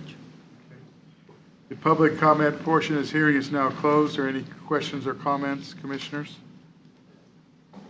This is agribusiness, so I think it's something we are needing to do. I'm glad Mr. Gilliland pointed out or asked a question about the sign, because I was confused about that. But the sign permit, so is that a separate, refresh my memory, is that a separate deal? Yes, they have to get a sign permit. It's a different process. Okay, because there's some type of stipulation as far as the area of the sign, is that correct in relation, I can't remember the details. Correct. It's 4x4 is kind of the maximum. Because 8x6 seems like that's bigger It's than bigger. what we normally. Correct. Okay. Usually But it's that's addressed 4x4, yeah. someplace else, so we don't have to worry about it, except changing. Actually, they are requesting signage, so. Right, so we have to change the. Yeah, and I'd like to know the size, so if you want to ask the applicant what the size of the sign they're Well, this proposing. said 8x6, I think, in the. 8x6 is too big. 8x6. But that's why I was asking about the sign permit, and how that exactly works, because I can't remember. Well, in this case, it's going through a special use permit, so if you're approving an 8x6 sign, then, we have to give them a sign permit that's 8x6. So, but our recommendation is 4x4 is kind of the maximum size that we usually. It just struck me as being a little bit bigger than what we normally do. What size sign are you planning? That was just put there as a not to exceed. I do not foresee that it be that size, but we just put that as a not to exceed. We You are have a very size open that to, you're following any regulations or guidelines for sign size. That's not a problem whatsoever. What's our maximum size that they can go? 4x4 is usually what we allow. 4x4? And that's acceptable. Okay, that's what we want to know. Thank sir. you. Any other questions or comments? Not, I'll entertain a motion. Motion we approve DEV 1922 with staff recommendation and a 4x4 sign. 4x4 sign, okay. I'll second it. Okay. Have a motion on the floor with a second to approve case number DEV 19-022, special use permit for agribusiness next to Nature Farm with staff recommendations, but changing, what number was that, the sign one? Number 10. 10 to a 4x4 sign. Is there any further discussion? None, have roll call vote. Jay Swin. Yes. Jeanette Lamby Holloman. Yes. Louis Box. Yes. Wolf Schmidt. Yes. David Clark. Yes. Mark Denny. Yes. John Matthews. Yes. And I vote yes. Motion carries 8-0. The Board of County Commissioners will consider this item on May 1st at 9 a.m. at the Leavenworth County Courthouse. Any person wishing to file a protest petition must contact the Planning and Zoning Office. Protest petitions must be filed with Leavenworth County within 2 weeks of this meeting. To be valid, the protest petitions must be signed by owners of 20% of the land area notification area. Good luck to you, sir and ma'am. And May 1st, 9 a.m., same place. Thank you.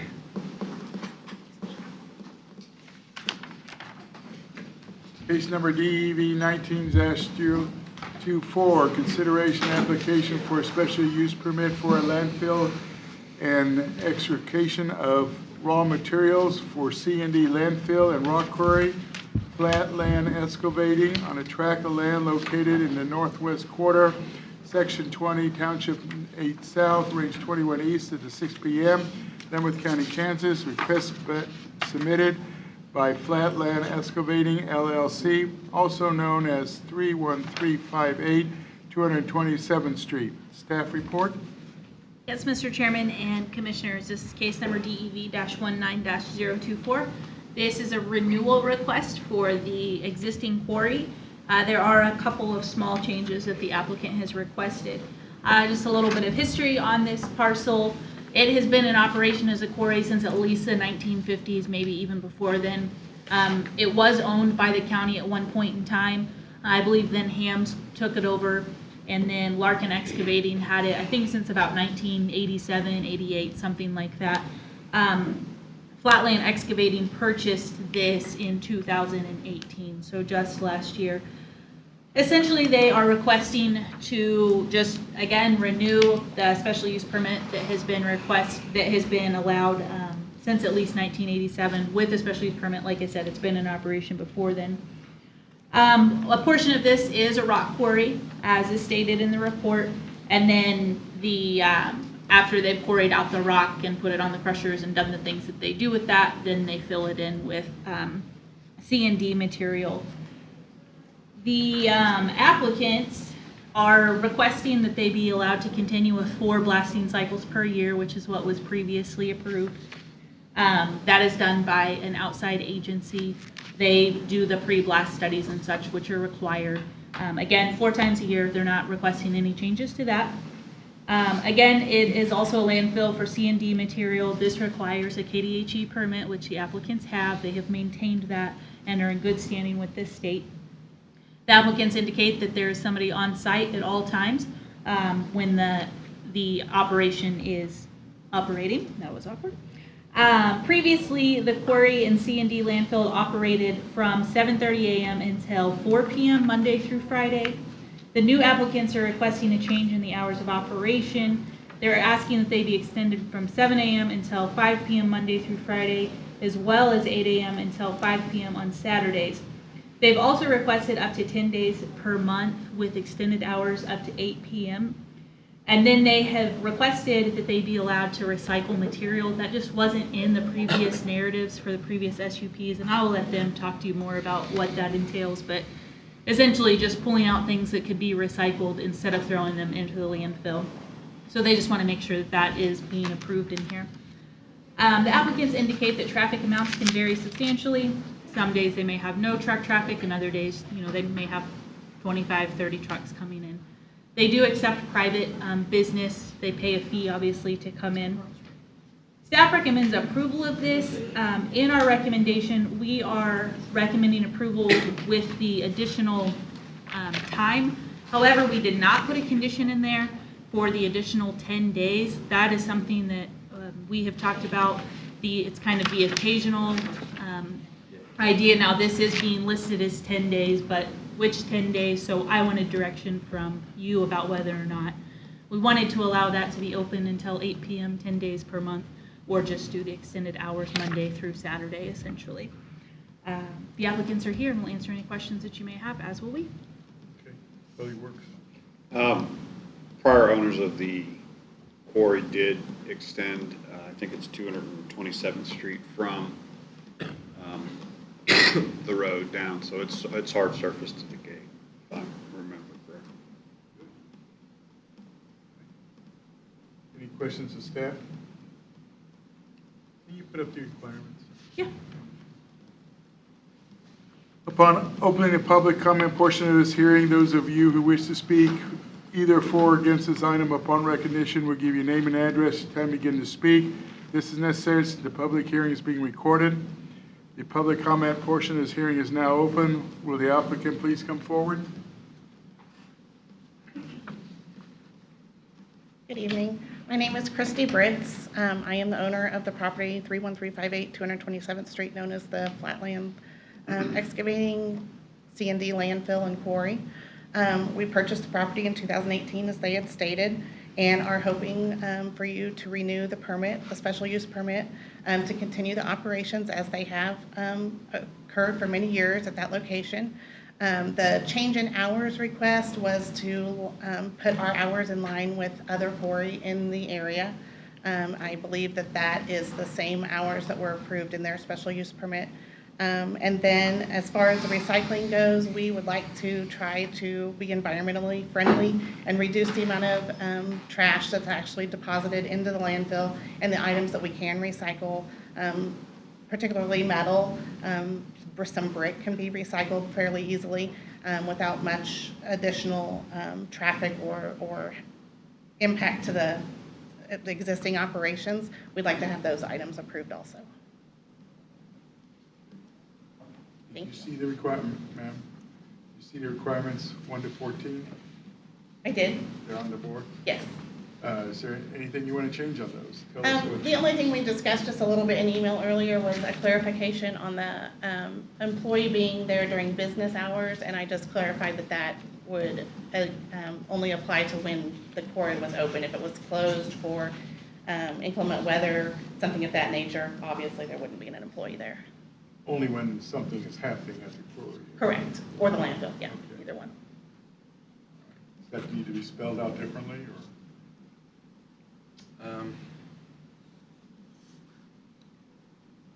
We can. Like during business hours, I would say during Times of operation. While operational, maybe. operational hours, how about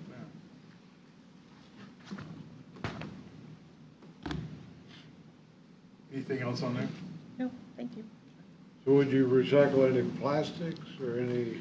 At this time, the main recyclables that we would be looking at would be metal and brick and concrete. The concrete recycling would go along with the rock quarry crushing. If you separate the concrete as it comes in, it can be run through the crusher and sold as a recycled material, much as a different grade of rock. Want to add anything? Sean Brooks with Flatland Excavating. I just add, a lot of the plastic comes out anyway. We don't take much. There's state has restrictions on buckets, and anything that contains water we remove anyway. It's just required, so it goes to a separate landfill. And with regards to the recycling, there's never been any out there before, and there's a lot of heavy metals that go in the ground now.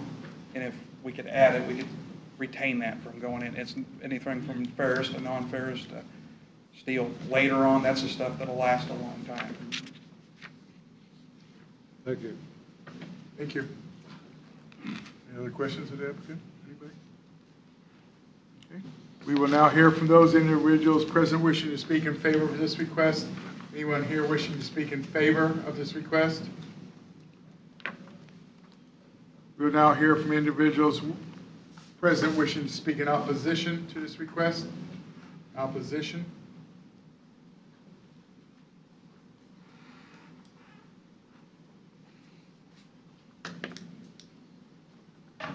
Hello, I'm Joanne Jones, and I own ground on 227th Street, and I just have some questions. I'm not really for or against, but I wondered when the last state inspection was made, and if things passed, if everything was up to date, and if things passed, and how often it's done, and that the runoff water from the, don't want to say garbage, but the landfill stuff is contaminated correctly so that it doesn't interfere with anybody's property land around the area, is all I'm concerned about, is that things are done properly and pass state inspections. Okay. Thank you. We'll ask the question in a little bit. Okay. We'll give everybody else a chance first. Anyone else present wishing to speak in opposition to this request? In opposition? Is there any additional information to be presented? Nothing more to add, Chairman. The public comment portion of this hearing is now closed. Are there any comments and questions, commissioners? You want to answer her question in public so we can all hear it? Yes, I have an inspection for March 1st. The only thing, there's 4 things that was addressed by the state. Amy Thompson was the inspector, and I've got a copy of it. Ensure that arrangements are made with the fire protection. I talked to, because we had a fire March 1st. We assumed it was natural. It's not uncommon to have a fire in a landfill. So I talked to Chief Herkin. We actually had a fire the following 2 weeks on a Sunday, and at that point he advised me that we should probably move forward with a police report because he felt it was arson. But with the question on the state inspection, so I coordinated with Chief Herkin. They're going to put a lockbox up so they have access anytime they need. I talked to him last Friday. I don't know, I didn't look today and see if he'd put a box up yet or not. The second one was to ensure that that we posted emergency contact information, just because we were waiting for state approval to put that up, and we have that to put up, and we have an inspection tomorrow from the state. So I think we should go get that stuff approved tomorrow. Ensure that the berms, the day of the fire, we remove the berms around the south end of the, what they call the face. It's just, the berms are just a gravel dirt mix. We use them to put the fire out. It was too cold to pump water. The pumps would just freeze up. I think it was 5 degrees that day. We replaced the berms within 6 hours. An ensure screening area, which is like where they dump, make sure we separate our buckets, anything that's not acceptable is cleared of unsafe debris with every 24 hours. At the time, we were just stacking stuff that was rejected. We were putting it in a designated area, and then we'd load it out later. We've added dumpsters for that so that none of it goes on the ground. And with stormwater runoff, we've got an approved permit for all of our runoff stuff. The landfill material, the water doesn't run off of the landfill, it actually stays in the area. It has separate berms. Stormwater runoff of the roads in the quarry area, it is the only thing that accesses the creeks. So there's technically no water going into any of the stormwater areas. It's all contained and stays with the material. And we do a regular cover. Right now, there is some exposed face, just because we've been where the fire was. I like to rotate it because it's very hard to put a fire out underground. So we just dig it up, turn it over, make sure it cools, that we don't have any fire underground. And we've moved several thousand yards in the last month, making sure of that. How often does the state inspect you? They're required once a year. She said they have 4,000 areas that they inspect. The previous Donnie that used to work out there, he said he'd get inspected 2 or 3 times a year. I told them they are welcome anytime. I'd like to see them more often. That way we don't ever run into a conflict. Any other questions? Thank you, sir.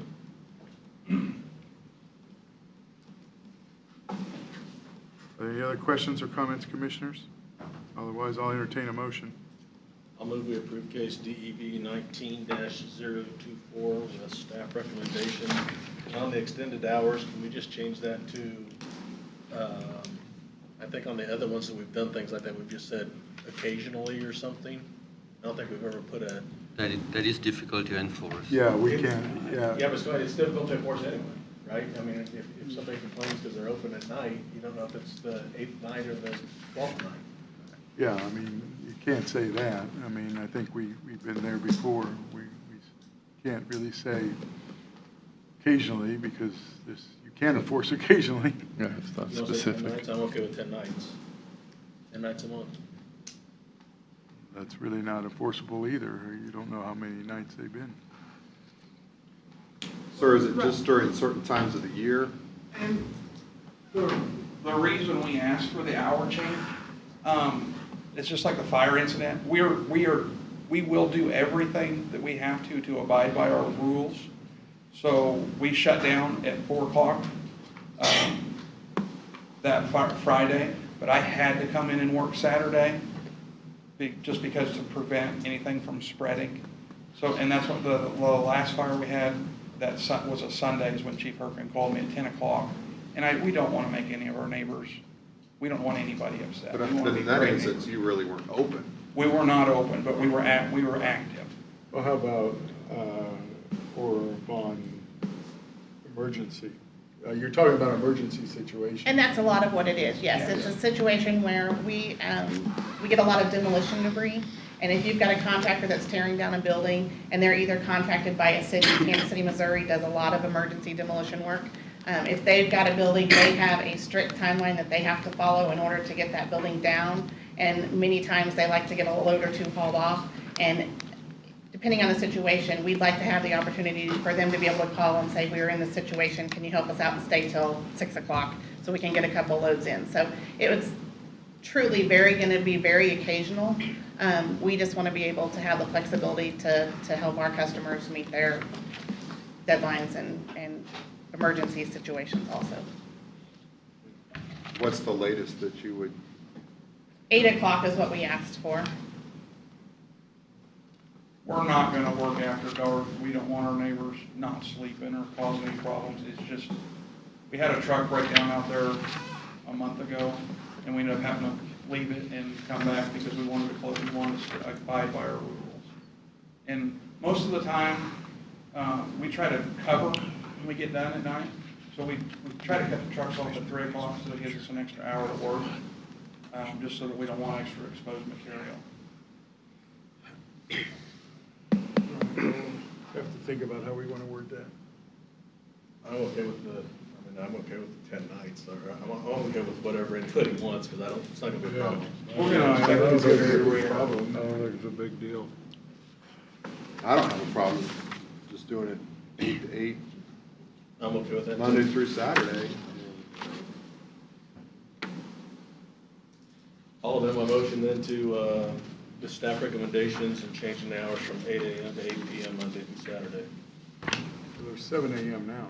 Or is Okay, it 7? I'm sorry. 7 to 8, sorry, I was following Mark Denny's. Except for on Saturday. Totally ruined I don't look totally at these- ruined my motion. look at these little details. That's right, they're on TV and everything. So 7 to 8? Yes. Okay. Do I have a second? Second.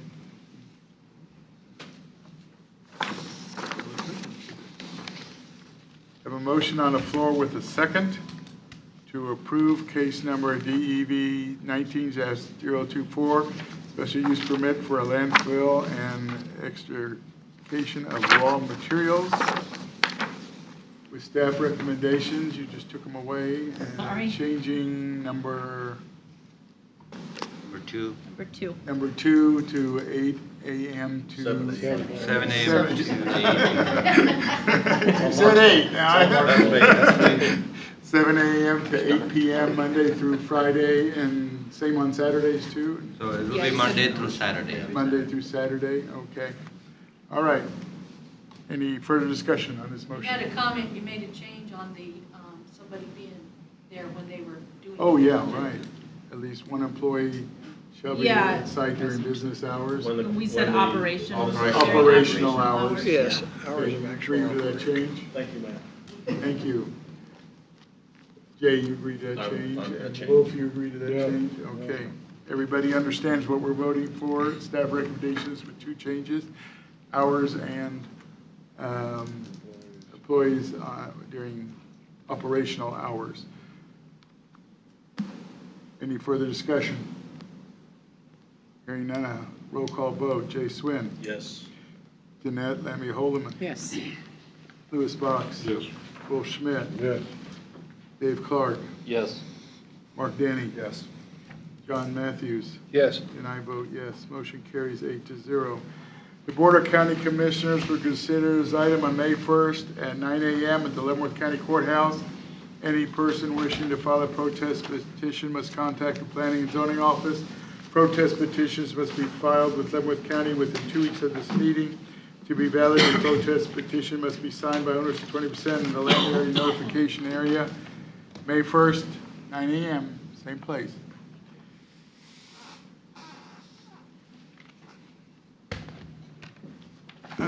Case number DEV 19-025, consideration application for a special use permit for custom cabinetry.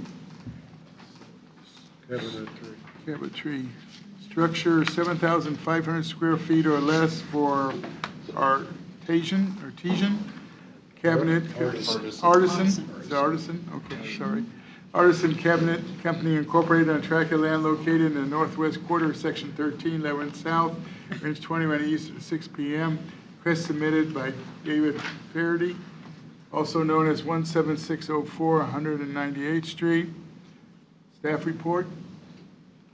This is case number DEV 19-025, request for the renewal for a special use permit for a cabinet shop, Artisan Cabinet Company, located at 17604 198th Street. This business has had a special use permit from 2005 to 2010 and from 2013 until present. There have been no complaints regarding this business, and there are no changes. The special use permit was approved in 2013 under the condition that the applicant provides documentation from a licensed surveyor or engineer indicating whether or not the structure is located within the floodplain, after the floodplain was revised in 2014. This condition has not yet been met and is a required condition on this permit within 90 days of the approval. Staff recommends approval of case number DEV 19025, special use permit for Artisan Cabinet Company, subject to conditions. The applicant is present to answer any questions you may have, as are we. Thank you. Please put up conditions. Public Works have any comment? We would just ask that they obtain their survey. They what? In a survey for the floodplain. Oh, okay. All right.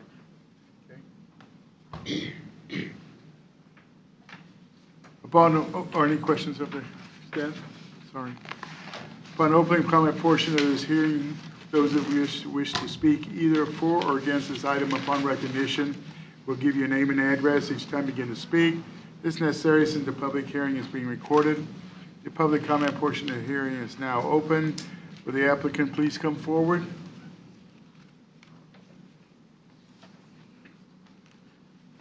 I'm David Faraday, 17604 198th Street, Tonganoxie. Okay. You have anything to add? No. Okay, did you see all the requirements that are up on there? 12 of them? You have any questions on any of them? One question that just popped up into my head is it says the structure of 7,500 square feet or less. The structure is 4,000 square feet. Does that mean that if I wanted to add on that I would have to? You'd have to get a building permit if you. Yeah, but besides the building permit. Well, I guess they could, right? It wouldn't affect the special use permit in any way, right? I just get a regular building permit. Yeah, as long as you don't go over the 7,500. Yeah, okay. Yeah. Okay.